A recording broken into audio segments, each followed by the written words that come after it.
Yo, welcome back to the house where we talk news, celebrities, and hot topics. All right, let's go ahead and get into some things when it comes to the Real Housewives of Potomac season 7, part 2 of this season's reunion.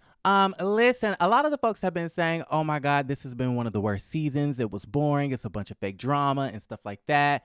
And yes, I do agree that, there's obviously a concerted effort to deflect from folks' real drama and their real lives. And, they are perpetuating these rumors and these fake narratives, right? To hide from their own lives. And this is an effort that is spearheaded by the Green Eyed Bandits. Giselle Bryant mostly, and then Robin Dixon 80% of the time co-signs on the bullshit. Right? Okay, so that is super triggering. It's super annoying. The deflection and all of those things. However, I mean, the show is still really, really good as far as drama is concerned. The show is still really, really good as far as how juicy it is. It just is. And as far as the reunions, like, we really haven't gotten no screaming matches, no big blowouts, no big brawls or anything like that. But it's still been very entertaining. Now, a lot of the folks are upset with this particular part of the reunion because of this colorism conversation that took place. And honestly, I am shocked. I am shocked that they even had a segment on colorism, honestly. So I guess they get 1 point for effort. Okay, 1 point for even considering the segment. I guess another point for effort. It wasn't the most perfect conversation. It wasn't the most eloquent conversation. It could have been a more productive conversation, but I don't think it was the worst thing in the world. And a lot of the folks are upset, including y'all good, y'all's good Judy, Mr. Carlos King. Let me see if I can pull up this video of Carlos King, because Carlo was not having it. Carlos was upset at the situation. He was personally victimized by last night's episode of The Real Housewives of Potomac. So I want to hear what he has to say, and then we're going to, talk about it. So let's see if it will ever load. The topic of colorism, and to give it 2 minutes to talk about is a disgrace. I don't care who I offend. You can unsubscribe, unfollow. That goes for everybody involved, the cast, the crew, I don't give a. I didn't think it was too short. I didn't think it was too long. I thought it was just right. Because what did you guys want these ladies to say? Candace started off the conversation by reading off the definition. Everybody agreed to the definition, right? She said what she had to say by basically mentioning, that she feels as though I could act in the same manner as somebody like a Robin. However, I am perceived in a much harsher way. Okay?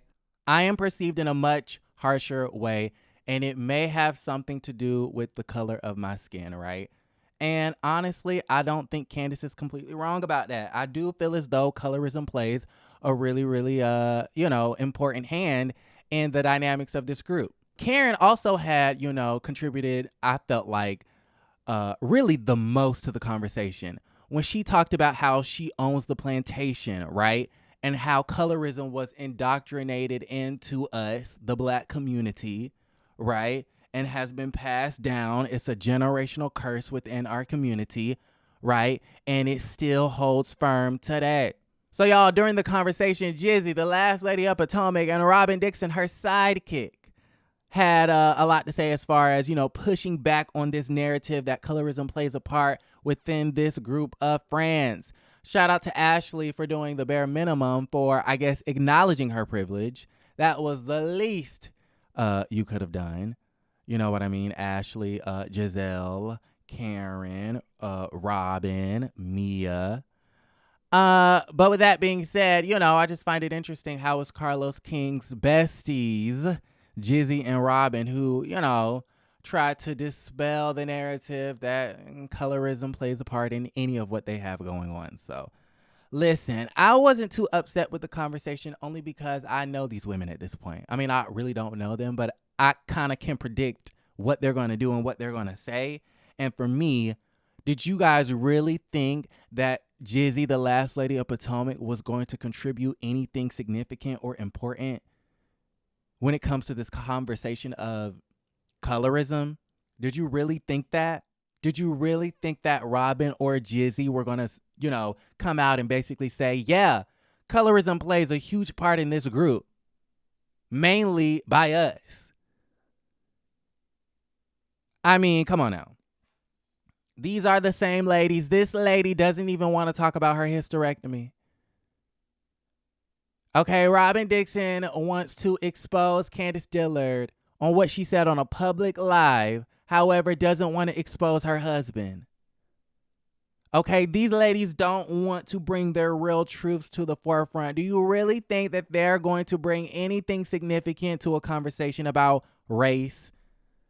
Okay, Giselle Bryant, the fake social justice warrior. Y'all love to get on Portia for acting fake when it comes to her activism. Jizzy is the real fake activist. I think the thing that really pissed me off, I know the colorism conversation pissed a lot of folks off, but I think for me, the thing that pissed me off the most was the fact that Giselle, on multiple occasions, kept pointing at Wendy, talking about I don't like her.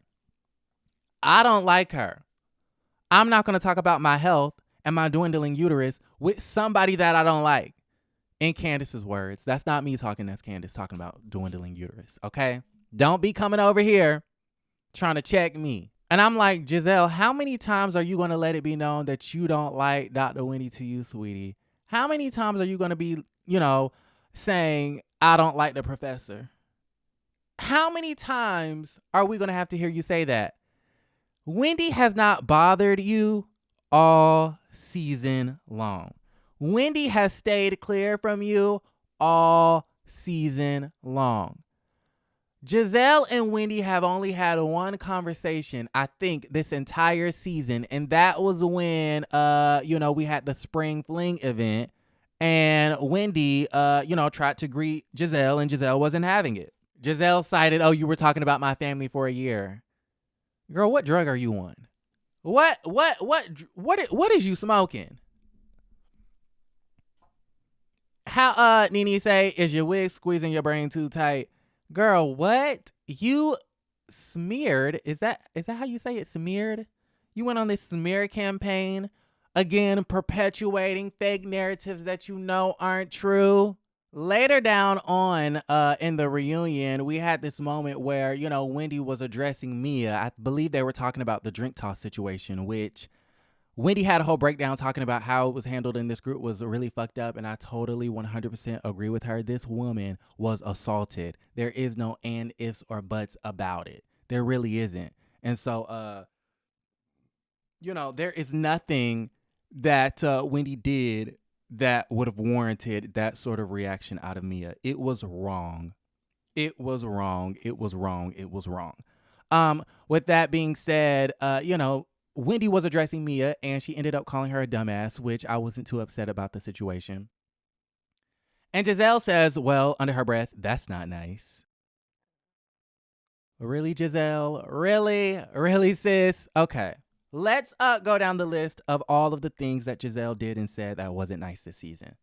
Perpetuating rumors that Chris sexually assaulted women. Going up to Mia in the first episode talking about is this what no cancer looks like? Continuously saying to Wendy, when she has not bothered you at all this season, I don't like her, I don't like her, I don't like her. Implying that your friend Mia is stealing from her own family business. Giselle, are any of those things nice? And this is the former first lady. Doesn't she, constitute herself as a civil rights activist? She's from a civil rights activist family, and she's a former first lady, a woman of God, a Christian. Okay. Anyways. And then the sins against Wendy just keep on piling up because Mia fixed her lips to basically lie and say that, Dr. Wendy to you, sweetie, had sex with Peter, that she gave up the cookie to Peter. And I'm just like, okay. At this point, it just kind of seems like you're lying. Okay, y'all remember when Mariah Huck was like Dr. Damon Daddy was cheating on Dr. Heavenly? It was giving that moment. Like, you're just saying something because you don't really have a comeback. And I think the thing about Mia is like, I want to believe that she's inherently a good person, but Mia is just too sporadic. How Jacqueline said, like, it's just a little bit unhinged. Like, 1 second we get a Mia that actually holds Giselle's feet to the fire, because I don't know if y'all caught, but Mia Slick slightly under her breath called out Giselle for the cancer, no cancer situation, okay, at the reunion. But then the next second, it's a totally different tune. And I'm like, okay, girl, you up her ass. Like, what happened? It's like, okay, in 1 second, I'm like, okay, maybe Mia's not a liar. Maybe she just recalls things wrong. And then in the next moment, you're totally just making something up about Peter and Wendy having, sexual relations. And it's just kind of like, okay, girl, choose a team, choose a side. Like, I don't understand Mia. Like, I don't get it. It's just, she's a confusing character. Okay, moving right along. So Mia is lying about Wendy effing Peter and stuff like that. Shame on her. And then that was pretty much it. So y'all gotta let me know how y'all feel about the entire situation in the comments down below. Like the video, subscribe to the channel, and don't forget to create a great day.